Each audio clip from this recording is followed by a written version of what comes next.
Ladies and gentlemen, welcome to I'm Not Repeating Myself podcast. I'm your host, Mike, and I hope you heard what I said the first time because I'm not repeating myself. Glad everybody could be with me on this good Monday. Please make sure you like, share, and subscribe on SoundCloud, Apple, Spotify, and on YouTube. I'm on Instagram at I'm Not Repeating Myself pod, and I'm also on TikTok at I'm Not Repeating Myself pod.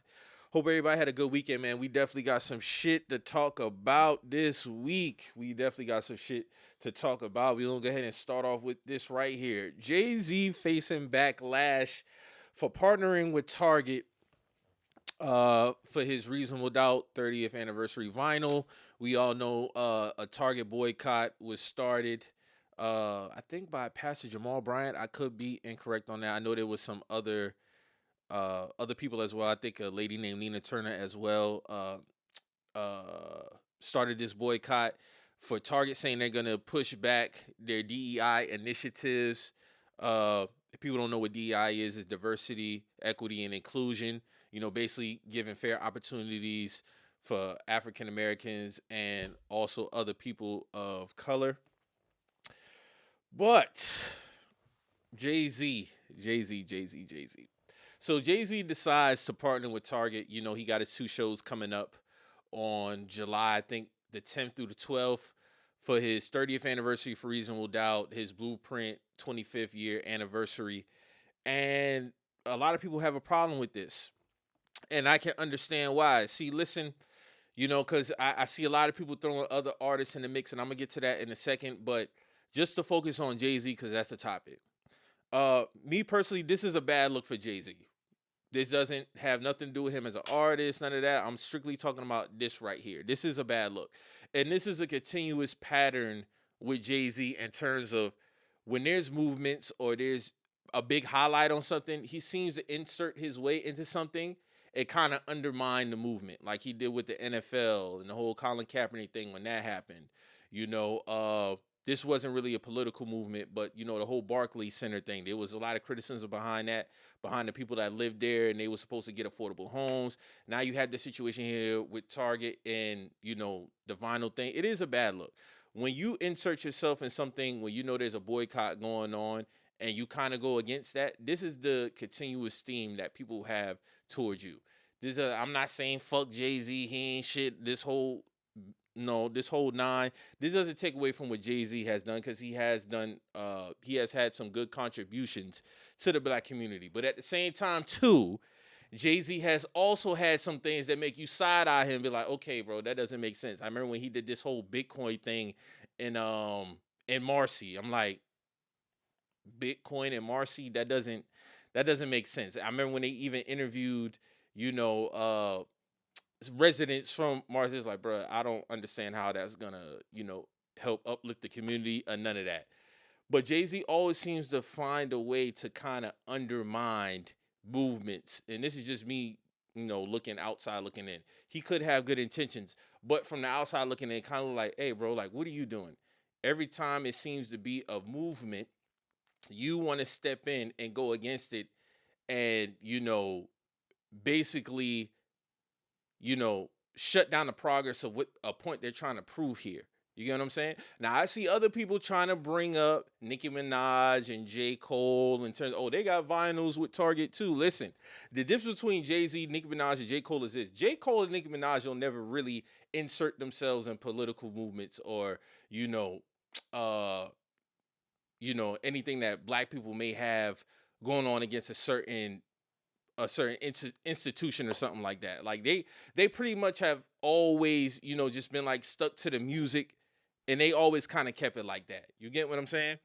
Jay-Z, on the other hand, like, again, with the whole NFL thing, the whole Colin Kaepernick, that whole thing, it seems that Jay always wants to insert himself in something that black people are strongly against, but then he wants to come in and kind of either, okay, we're past kneeling, we need to do this. Da, da, da, da, da. Now, you know, we got this boycott going on against Target, and now you want to go ahead and you want to do a release with Target. In my opinion, bro, you could have did it through Amazon Prime. You could have did it through Best Buy. Like, why Target specifically? Especially, like, he is really bad at reading the room. Like I think that's that's really Jay's problem. Again, Jay has had plenty of contributions to the black community, but sometimes he does a bad job at reading the room. Again, with the whole Bitcoin thing in Marcy's projects, when they were speaking to the residents, like, bro, that didn't even make sense. Why would you do that? The whole Barclays Center thing, he caught backlash behind that with the residents who were supposed to get affordable housing and all this bunch of stuff. Now you have this whole again with the whole NFL thing. Now you had this with the tar. It just seems like you're undermining the movements, and there's nothing wrong with saying that. You can still be a fan of Jay Z and acknowledge that sometimes some of his moves are side eye worthy. Like, hey, bro, like, what are we doing? You know that this boycott is going on, and you sitting up here, you doing this collaboration with them with this vinyl. Like, it just doesn't make sense. So you are able to. That doesn't mean you can't still go to the concert, get busy, do your thing, still listen to his music, but you can acknowledge at the same time when it look like Jay is on some bullshit. It's really just that simple. It's really just that simple. If you insert yourself into political movements, or you're speaking out against racial injustice against black people, and you kind of make that a thing, and then you go ahead and you do that, it's like, hey, bro, like, what side of the fence are you standing on? What side of the fence are you really standing on? So I found that interesting that people also wanted to bring up, you know, uh, other artists who might have the vinyls. And again, I always say, bro, I don't need no rappers to speak up for me politically. You niggas are entertainers, and it's always gonna go. This always gonna be my ending point when it comes to this whole shit. I don't need no rappers to speak up for me to politically. I don't need no rappers to give me no insight on life. I don't need no rapper to give me no guidance on life. If you want to insert your certain movements, all I say is be educated on what you're involving yourself in. It's really just that simple. Be educated on what you're involving yourself in, because this shit is not a game. It's very serious. If you want to just be the one to, make contributions, use your platform to speak out against certain shit, nobody's saying you got to be MLK. Nobody's saying you got to be Malcolm X. Nobody's saying you got to be Frederick Douglass. The list goes on. But if you're going to speak out on something, you're going to insert yourself on something. Be well informed about what you're involving yourself in. And ultimately, be mindful. Be mindful. Jay knows better. Jay knows that he could have partnered with Best Buy in terms of doing this, in terms of doing this partnership. He knows he could have got with somebody else. It's just a bad look. Like, read the room. Read the room, dog. Like, Jay has done a bad job at times of reading the room when it comes to certain shit. Again, this doesn't take away from the contributions he has given to the black community, because he has. So I don't want that to get lost either. But I can acknowledge that, and acknowledge when you this look like, yeah, bro, you on some bullshit with this. Like, come on now, like, let's cut the shit. Let's cut the shit. And people bringing up other artists who, doing that. If they strictly wanted to do that with them, I had no issue with that. But it's different because Jay chooses to, like, we've heard Jay speak out against racial injustice, wanting to do better within the community. All this, this whole nine. So when you insert, you present yourself like that, people expect you to know better. I don't think people are looking at Nicki Minaj and J. Cole to be like, ahead of the movement or holding to the same, caliber as Jay Z, because they don't have those missteps like Jay Z has. That's the difference. I damn sure don't be looking at Nicki, no disrespect. I don't be looking at Nicki. I don't look at Jay neither. I'm just saying what he chooses to insert himself into. J. Cole, he's always played the back. The back. We don't really hear from him much. Like, if J. Cole's gonna speak out against anything, he's most likely gonna put it in a rap. That's what he does. He's most likely going to put in a rap. And most of the times, a lot of rappers don't feel the need because it's a lot of pressure. And there's nothing wrong with that. I remember when Lil Baby, during COVID, when he dropped that record, The Bigger Picture, and he said, yo, I'm not doing no more records like that no more. That's the only record you're going to get from me, da-da-da. Cool, understandable. I'd rather a rapper do that than continue to cosplay and act like as if they're with the movements, they understand the movements, get out here, act like they speaking knowledgeably about a topic, and then be on some bullshit. So that's pretty much all I got to say about that. So yeah, it definitely was a bad look for Jay, and he should know better, bro. Like, again, if he wanted to partner with somebody, bro, you could have partnered with Best Buy. Best Buy literally right there. Like, that's how I look at it. But just got to be more mindful going forward in terms of what you're involving yourself in, and what you're choosing to align yourself with, and just reading the room. What's the temperature like? What's going on? You get what I'm saying? So that's pretty much all I have to say about that. So next up, we got some album announcements. Ti will be releasing his so-called last album, Killer King. Cause I don't believe when none of these rappers say that this is my final album, man. These niggas be coming back 2, 3 years later releasing an album. But Ti is releasing his so-called last album, Kill the King, on June 26th. It is 18 tracks. He releases track list, A King's Thought. See what I'm saying? Let them know the record we already heard. Where I'm From with Anderson .Paak, Rant. Mr. Him, How It Went with The Dream. Dope Boys Academy with T-Pain, Jeezy, and 2 Chainz. Pistol on the Dance Floor and Won't with Summer Walker. Gorgeous with Usher. We On. I don't know how to pronounce this record, but it's featuring NBA Youngboy. Ego with Zanique. Trauma Bond with Marching Crimson Pipers, or Represent a Time with Sweater and Young Dro. Big Dog with Buddy Red, Billy Lennox, and EJ Jones, and wrapping it up with Continental. So it's 18 tracks. It is about 18 tracks. It should be around about an hour. I'm anticipating a dope album from Ti, especially based off what I've heard so far.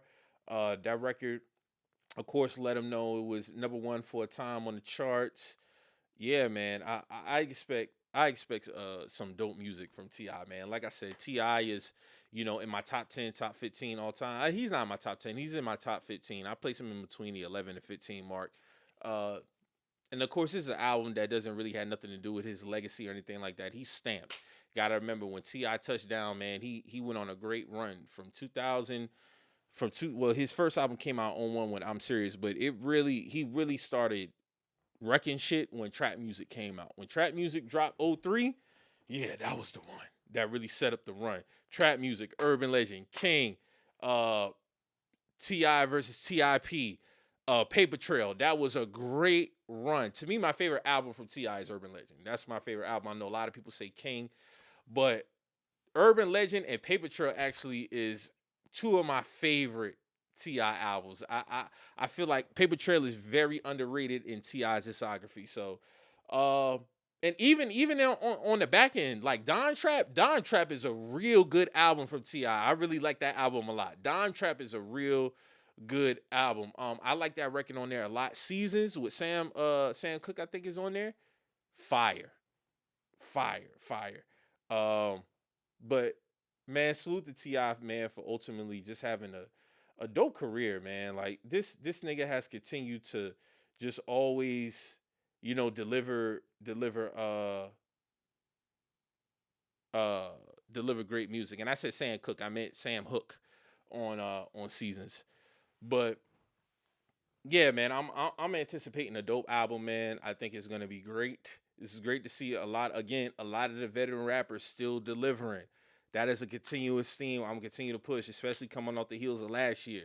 It was a great year for the veteran rappers, and it will continue to be a dope year for the veteran rappers as well. Because of course we got Rick Ross coming after that. So hey, man, I'm ready, man. I'm ready, man. Salute to Ti, and I'll be ready to review that album when it comes out next week, man.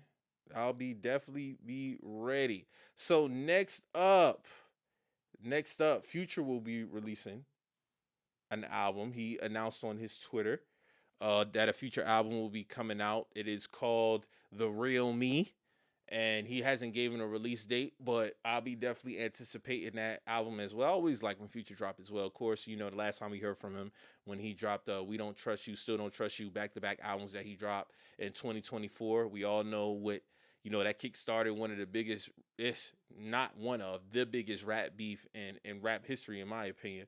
Dope albums as well. Again, Future is another one consistently throughout his career. Drop great albums, classic albums. My favorite album from him is Evil. That's my favorite Future album. I think that's his best project. Of course, a lot of people say DS2, Monster. Those will probably be like in my top 3, but Evil, that's my shit right there. That's my shit. Love Monster. DS2 goes without saying. but yes, it's dope to hear from Future as well. Every time he drops, he give me some dope shit as well, man. It's not too many albums I look at his discography. I'm like, yeah, I wasn't really probably Beast Mode 2 probably be the one. I'm like, all right, bro, like this one really wasn't it. Um, but yeah, I'll definitely be ready to listen to that as well. I'm interested to see what singles he drops from that project as well. And Future is also one of those artists I hope just never stops dropping. Like he always just stays in a consistent pocket, and that's what I always appreciate about him. He never switched up his formula. He never switched up his style. He never really was really trying to force anything new. Like he always stuck with what worked, and that's what I appreciate about Future as far as being a rapper in this game. Like he just never conformed to any other styles. He never was really trying to force himself into another mold. What worked for him, and he always consistently delivered. So I'll definitely be anticipating that album. Hopefully he gives us a release date soon, but I'll be ready for that. That's called The Real Me. So salute the Future for giving us that. Next up, so we have a new versus. We have a new versus that is coming up, and it will be on the 20. Let me see. What is it? The 25th, I think.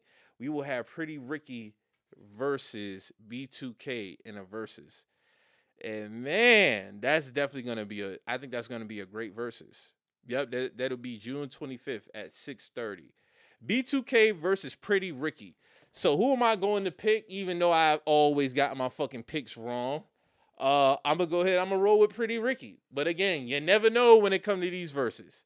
Somebody can go on that stage because versus has turned more into the performance aspect. It's not really about the records played anymore. But if I'm going to pick, I'm gonna go with Pretty Ricky, man. I think they have the better records. I think they have the better vocalists, especially with uh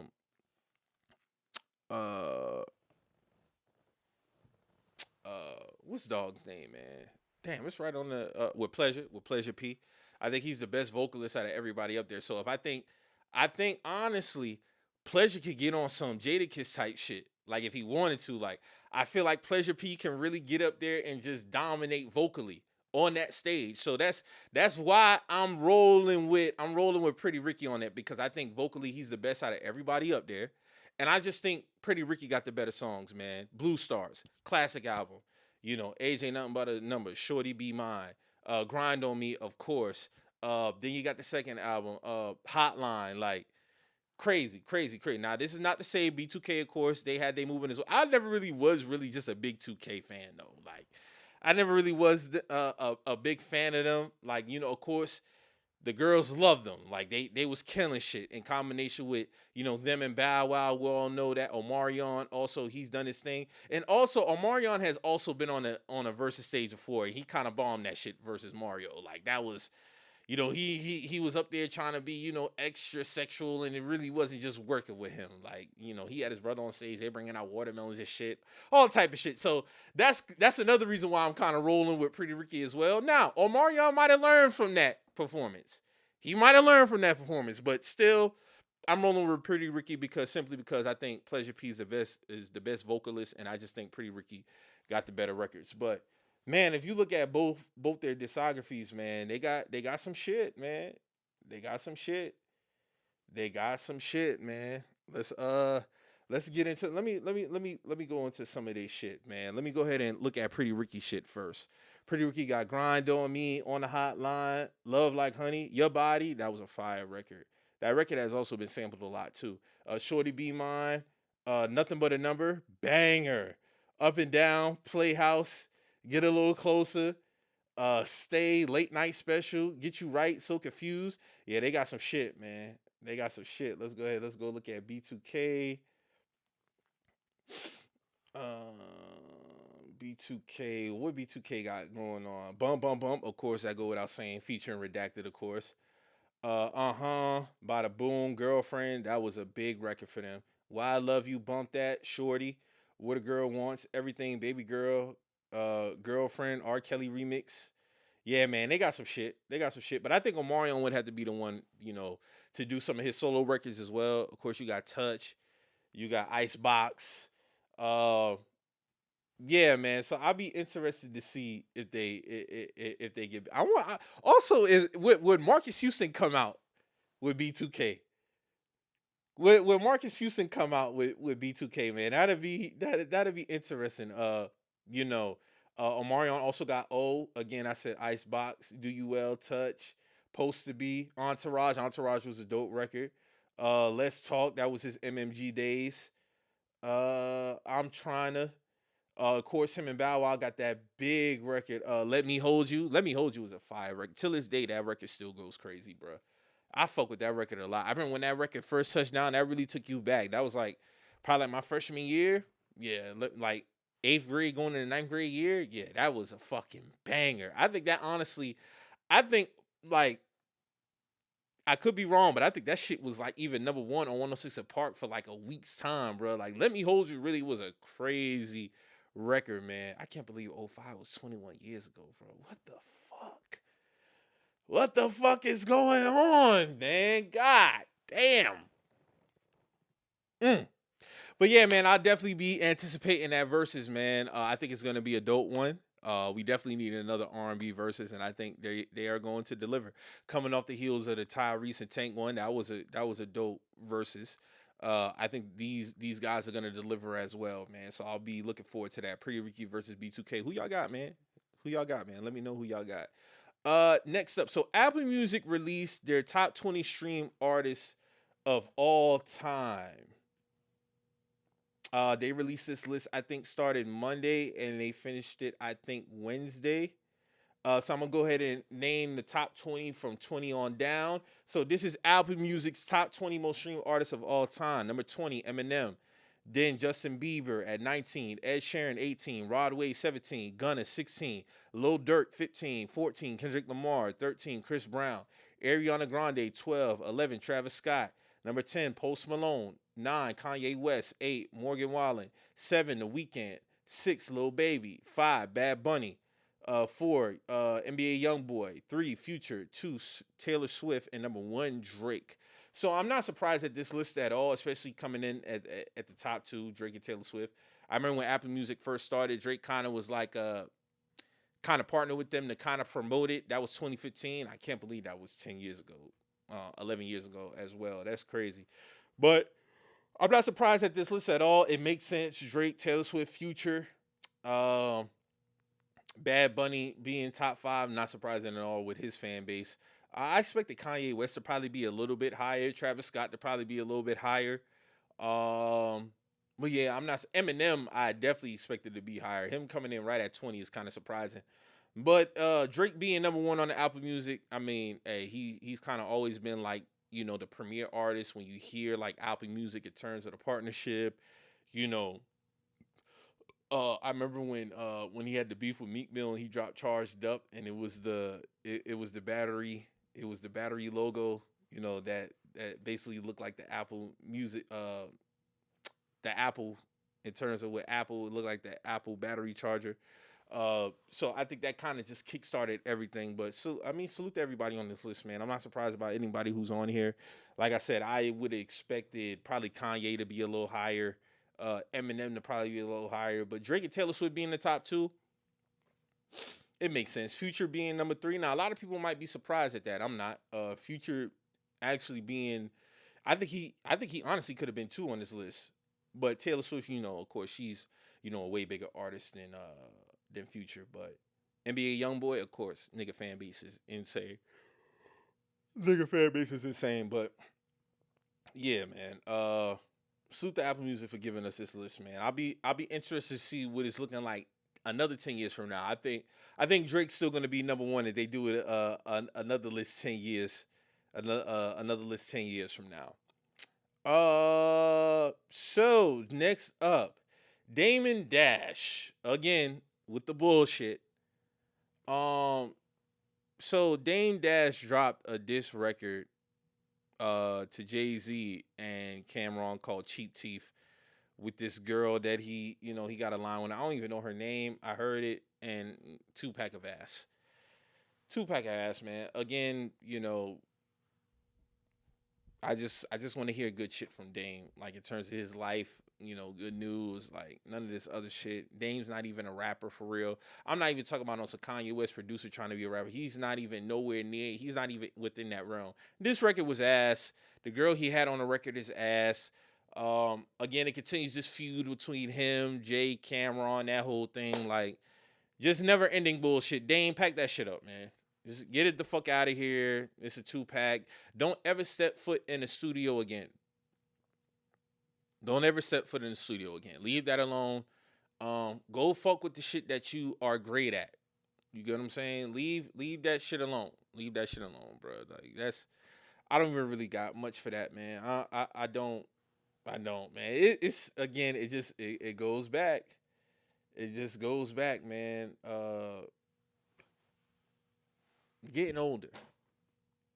55 years old. You're supposed to be cruising into, the real chill aspect of your life. And again, he's not a rapper.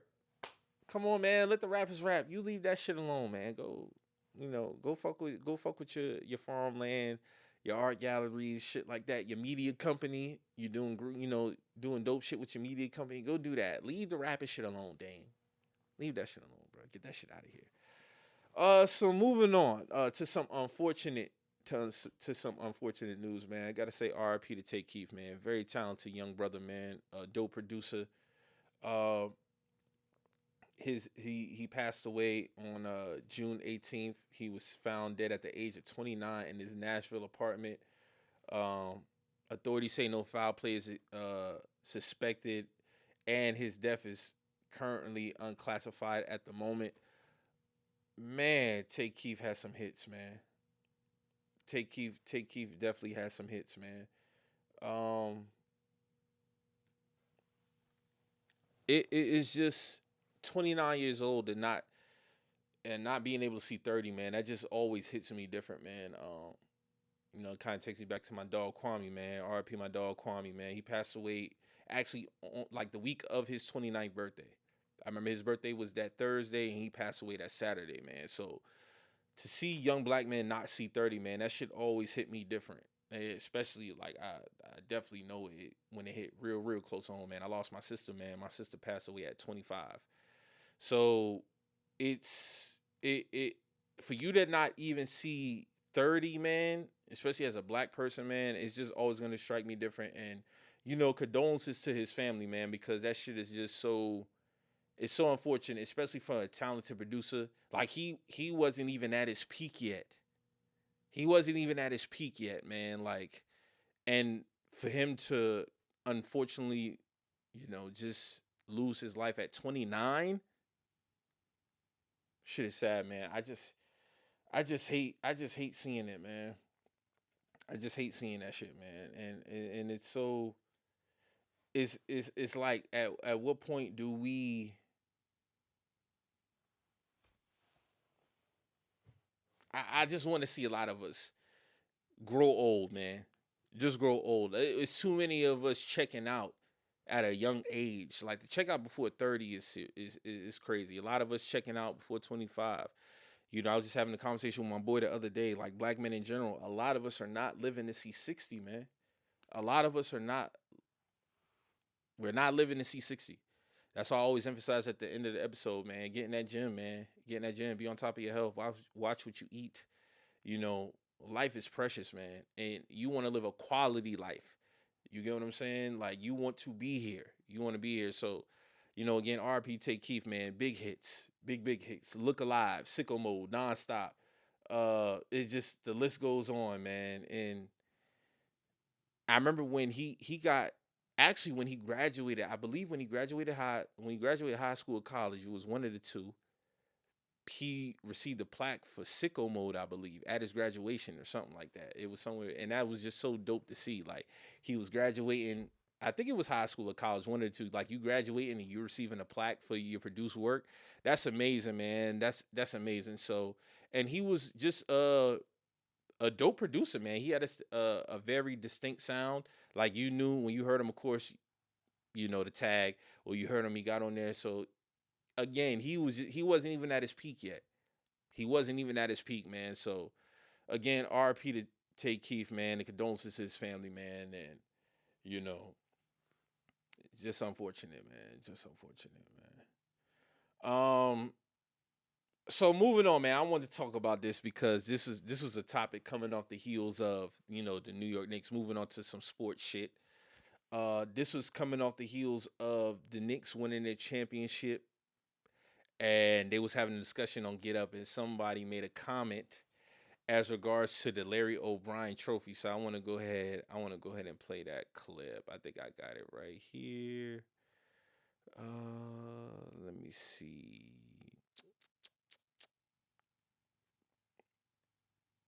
Man, where's that shit at, man? My bad, y'all. I swore I was having it. Oh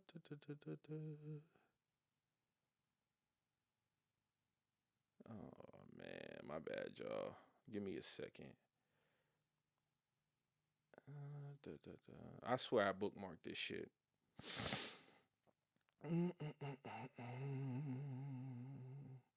All right, so this is I don't know dude's name, but this is basically speaking about how the Larry O'Brien is a participation trophy. Itching to get out. Greatness is validated. How do we know that any of the last 8 champions are actually validated? Because they have not done it again. Giannis is itching to get out. Boston is thinking about trading Jaylen Brown. They don't believe in their one championship. LeBron's one championship in LA was not enough. So why would it be enough for us?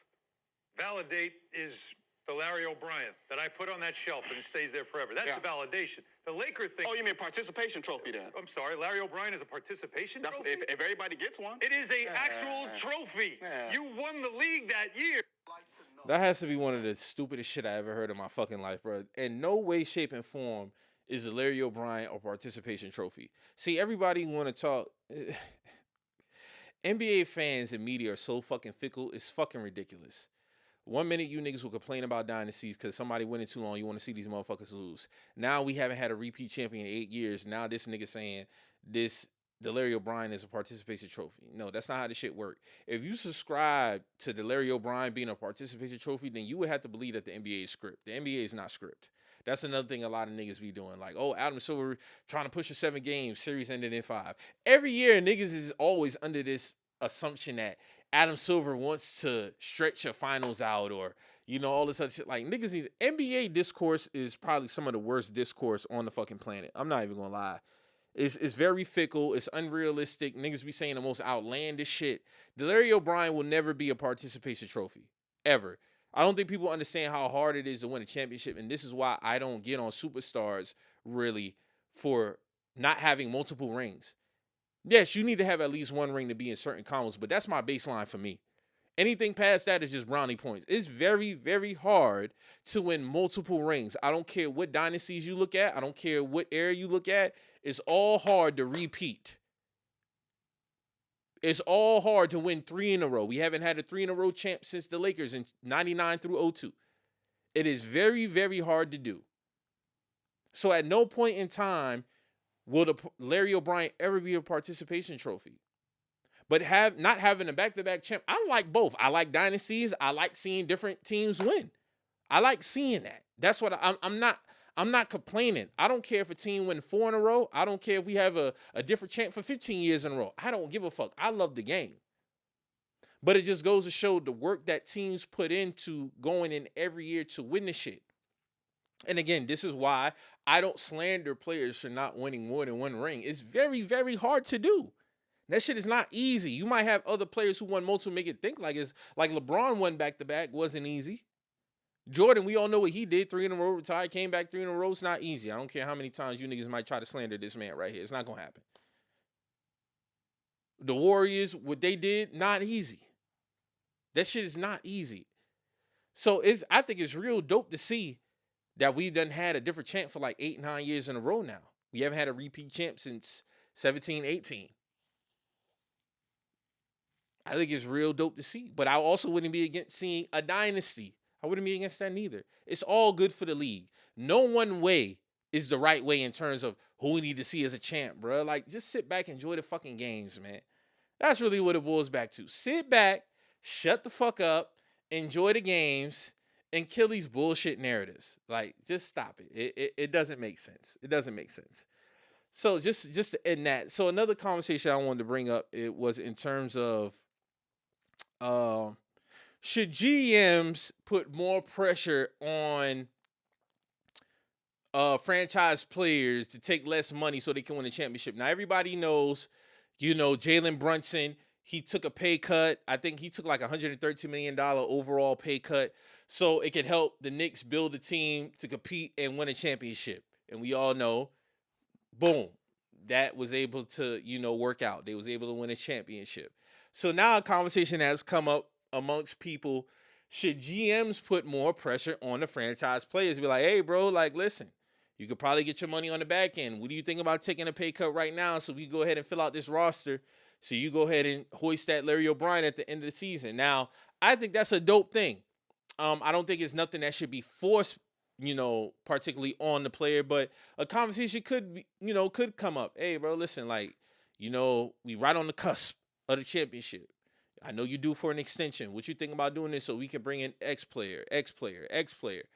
And I think that's something a player should really consider, especially in terms of, stamping your legacy or, just achieving that thing of being a champion or being a finals MVP. Because most times out of 10, if you're the franchise player in the finals, you most likely are going to be the finals MVP. So I think that's something that teams should consider, a player should consider. Now, at the end of the day, I'll never be mad at a player who wants to go ahead and get their money, but there's always sometimes a trade-off. Now, you do have some cases where, you can get your money and you can get busy and get the ring. We all know Joker, he signed his extension, before he won his ring, and he got his ring. You get what I'm saying? So it's very possible to do that. Now, with this whole new salary cap rules and the second apron, third apron, all this other shit, I'm not really too knowledgeable about it, but I know that does take an effect and can affect building championship rosters. But I think there is a trade-off when you choose to just, you know what, bro, I just want my money. Okay, if you're going to get all your money, then, we might take a hit on, acquiring certain assets to be a full championship caliber team. But if you go ahead and you take this pay cut, we could go ahead and get this player, and then boom, we could probably revisit it towards, the third, fourth year on your contract and, get that money back. And I do think the Knicks are gonna pay Jalen Brunson whatever the fuck it is he wants when his next extension is due up. But I think it's something that teams should consider. But you have to be mindful too. When you take that money, you might have to take what comes with that. We all know Carmelo Anthony is very famous, in 2010 when he did the 5-year extension for $90 million. Then 2014 came along. He did another extension again, chose to stay with the Knicks. He had an opportunity to come to Chicago Bulls in 2014. It was the best situation for him. He even said it himself. That was the best situation, but, I thought about New York and, leaving home, legacy, da-da-da-da-da-da-da. Melo, you wanted the bread, bro. It's okay. You can say that you wanted the money. Ain't nothing wrong with that. So Melo chose to, go ahead and get his money. And that was a trade-off. He wasn't able to be on a contending team with the Knicks. They never made the playoffs again after that point when he made the extension. So that's something that you have to be mindful of. Like, can I sacrifice, I'm not saying 100, 13 is going to be the number. I'm just going off based off what Jalen Brunson did. But would you be willing to do that? And, this me pocket watching a little bit. Bro, ain't nothing wrong with signing for a little $300 million, man. You going to be hurt if you take, or 250, because you didn't get the 4 or 5. You get what I'm saying? Like, there's probably nothing wrong with that, man. So, matter of fact, let me look up Jalen Brunson's contract. Let me look at see exactly what he got instead. He signed a 4-year, $156 million contract. So you signed for $150 instead of $250. Is it really that big of a hit? Like, let's be real, bro. I don't want to pocket watch. But if I was to apply this to another franchise player, bro, like, you taking it. Come on, man. Ain't really that much. But I understand it. Again, I'd never be mad at a player for wanting to get his full value. At the end of the day, we've seen a lot of players take pay cuts and they don't win a championship. James Harden has been notorious for doing that post-Houston. Took a pay cut in Brooklyn. Took a pay cut in Philly. Took a pay cut with the Clippers. So, I mean, you taking a pay cut don't guarantee you a championship, but it gives you a better opportunity to get out here and contend and ultimately win the championship and host the Larry O'Brien trophy. So I did see that conversation come up. I did think that was a dope conversation and something that teams should, consider. The franchise players should consider, man. Definitely. So moving on. Speaking about money and athletes, I need NFL niggas to shut the fuck up. I need NBA niggas to shut the fuck up. Joe Haden was on his podcast again, speaking some of the same bullshit that Odell Beckham and others spoke some while ago. About money not being enough. So before I play this clip, I'm just giving background. Joe Haden says most people have no idea how quickly an NFL contract disappears once taxes and family expenses hit. So let me go ahead and play this clip. When I signed for $50 million, right? I signed 5 years, $50 million. I get 26.6 guaranteed. My first year in the league, I make 12.6 million. I get a $12 million signing bonus. I touched them motherfuckers for $7 million, right? Off the rip. I think I signed for $50 million. Everybody here is like, Joe signed $50 million. He got $50 million. Nigga, it goes to the point where, like, now it is what it is. I'm telling you, we didn't have bread. So, mom and dad, boom, $3 million. After taxes, cash. What y'all need, mom and dad? I gave mom and dad $3 million. Ooh, that's a flex right there. Yeah, gave mom and dad $3 million after taxes, basically $6 million. Gave mom and dad $3 million. Boom, y'all can have that. Then bought my mom and dad $1 million house. Hold on. So you gave them $3 million and bought them the house? Bought them the house. Oh, you a real one. Oh yeah. House was $1 million. So now basically that's giving mom and dad $3 million cash, $5 million. Me and my little brothers, and obviously little bros need whips. Buy all my little bros whips. Then me, I got $50 million now, don't I? You know what I'm saying? So I caught me a nice penthouse. I get me a penthouse and 2 whips. Give me a Range Rover Sport and a Bentley GT. Off the rip. You know what I'm saying? So now, bro, looking at 12.6, there's really 7. That's now after my folks and everything. Well, that's like what you got in the bank? $1 million? $1 million. You know what I'm saying? After like it's 12.5. So that's 12.5 out of the 26 million is guaranteed. So now I got another 14 million that's coming in. That's really 7. You know what I'm saying? So like you got one tucked after 12 million. So you think you got a goddamn fit? No. Just the easy way the math goes like that. You know what I'm saying? Like I had to start really getting to fucking get hip. You know what I'm saying? Yeah. And I can see how people that aren't hip, you signed a 2 for $10 million. You think got 10, but your ass ain't got that. So anything you're talking about equivalating to making sure your folks or anybody looking at you like, oh, you got 10 million, you can give me $1 million here, $1 million here, da-da-da. No, your ass gonna be broke. Quick. You hear when I signed for 50? Again, I need these NFL niggas, NBA niggas, all these niggas shut the fuck up about this. Oh, that 26 million ain't enough money. 100 million ain't no real money. 50 million. Enough. Nobody gives a fuck.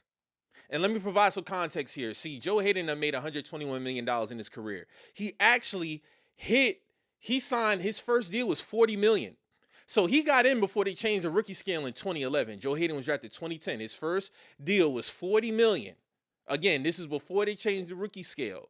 His next deal, I think he got $70 million when he was due for his extension. In totality, he's made $121 million. So let's go ahead and say, right, you're 12 million. You know, after that, you got $7 million. You had to work for the other 8 for that season. Okay, cool. You gave your parents $3 million. What else do they need? And again, you signed another extension 4 years later. Then you got another deal with the Steelers after that. So what are y'all talking about? Nobody wants to hear about these quote unquote not real money conversations from you niggas. See, what y'all don't really want to talk about is the real expenses. A lot of y'all niggas getting extorted. A lot of y'all niggas blowing money on women. See, y'all not accounting that expense. See, niggas be talking about all these expenses and shit like that. Bro, even after taxes, like you got $7 million. After that, bro, you're blowing your money. You're blowing your money. You're blowing your money. You're blowing your money. Especially today. The contracts ain't got bigger today. Oh, that ain't no real money. Real money for what? What else you need? If you bought your parents a $1 million house and you gave them $3 million, your parents shouldn't really be coming to you no more after that. They could take $100 grand, $300 grand, $500 grand, let it sit in a high yield savings account and just live off the fucking interest.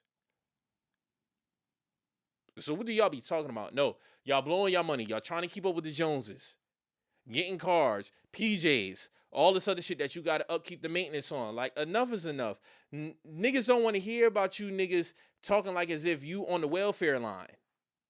You're not. You're millionaires right out the gate. Again, Joe Haden came in before they changed the NFL rookie wage scale. So you got 40M up front. So please, just please shut the fuck up with these conversations, bro. Nobody wants to hear that fuck shit. Because that's all it is. This fuck shit is bullshit. And you really playing in people's faces. Nobody wants to hear that. Y'all just want to flaunt. You want to keep up with the Joneses, and you want to shit on people. And when you feel like you done spent the money that you feel like ain't enough money, you feel less than. It's an ego problem. A lot of you niggas got ego problems.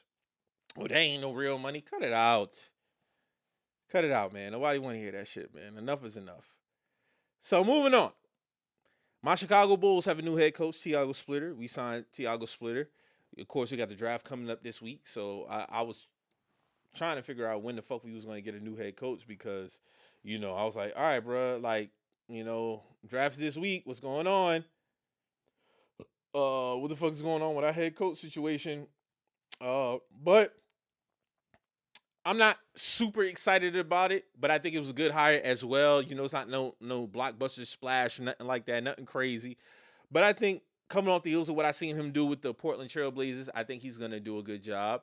We just need to finally get it'd be a fresh start. Of course, we got the the number 4 overall pick, so he'd be able to get a franchise leader in terms going forward. Of course, we got Modest Buzelis, who I'm very high on, who I think would be a top 15 player within the next 1 to 2 years. But I like what he did with Portland in terms of how he was able to, get that team, get them to the playoffs. I like some of the sets that he runs. I still need to do some more watching film in terms of his offensive philosophy.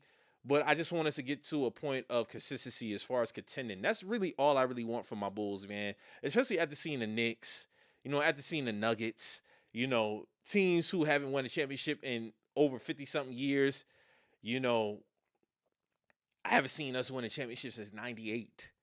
So we tapping on 30 years, man. It's basically 30 years. I would just love for us to get to a place, man, where we contending again, man. We haven't been contenders since, early Derrick Rose years. Really, we had a little spark with DeMar DeRozan and Zach LaVine, but injuries derailed that.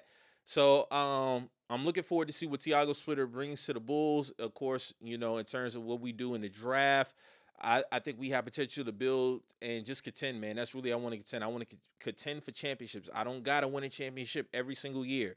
But I would love to finally see my team as an adult win a championship. I haven't seen us win a championship since I was a kid, man. So I would love to see that, man. So I'll be interested to see what we do with the draft coming up this week. And speaking of the draft, Daryn Peterson said he will not be working out for no other teams,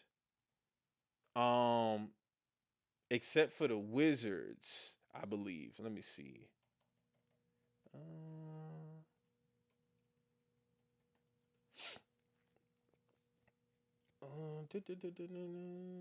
Yeah, Daryn Peterson canceled his scheduled private pre-draft workout with the Utah Jazz, limiting all pre-draft workouts exclusively to the Washington Wizards. His camp is highly confident he will be selected first overall, making further workouts unnecessary. The reasons: Peterson representatives believe he is locked in as the number 1 pick, since they expect him to be off the board by the time the Jazz pick at number 2. They chose to focus their efforts. Sources confirm he is not deliberately avoiding the Utah Jazz, and his camp has maintained open communication with the front office. If Peterson is still on the board at number 2, the Utah Jazz are still heavily considering him, though this opens up the door for other elite prospects like AJ Dabanasta.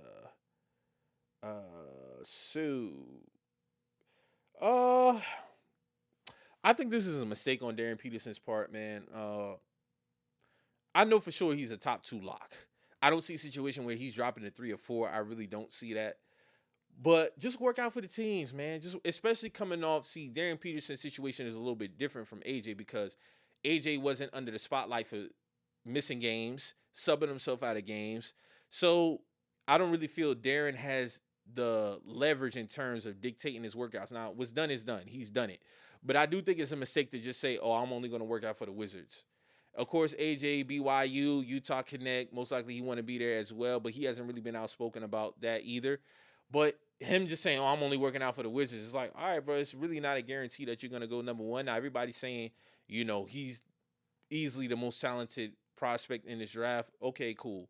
But still, context matters. Like, his name has been brought up, in terms of, his availability, his work ethic, and it's warranted. Like, you taking a shot, making a shot, and subbing yourself out of a game. Like, niggas ain't never really seen no shit like that. He did kind of end his college tenure on a low note. Like, it was kind of unforgettable. Talent goes without saying. Again, I'm not saying nothing is wrong. He is, without a doubt, a top 2 prospect. But to just only work out for the Wizards, I think it's a mistake. I don't think we'll have any big draft, splashes come that day, but you never know. You never know what's going to happen in terms of the draft. I think everything pretty much stays the same. I don't think we have too many shakeups. Just looking at Tankathon and the mock draft, AJ number 1 to the Wizards, Daryn to the Jazz, Cameron Boozer to the Grizzlies, Caleb Wilson number 4 to us, Keaton Wagler to the Clippers at 5, Darius Cuff, Brooklyn. So, of course, everything is looking like it's going to roll out how it's supposed to be. So yeah, I'd just be interested to see, man. I'll be interested to see how this is gonna pan out. And I'm excited, man. I'm more so excited about my Bulls, man. We getting one of the top 4 prospects for sure. Caleb or Cameron Boozer, I'm not gonna really be too mad. Now everybody's saying the highest ceiling is Caleb Wilson. So now earlier I was like, man, maybe we should get Darius a cuff, but it looked like we want to lock in with Josh Giddey, so it probably wouldn't make sense to get him. So if it leaves us with either Caleb Wilson or Cameron Boozer, I'm all with it, man. I'm all with it. I'm not mad at it. I'm just finally glad we're getting to the point where we can finally get some positivity rolling, man.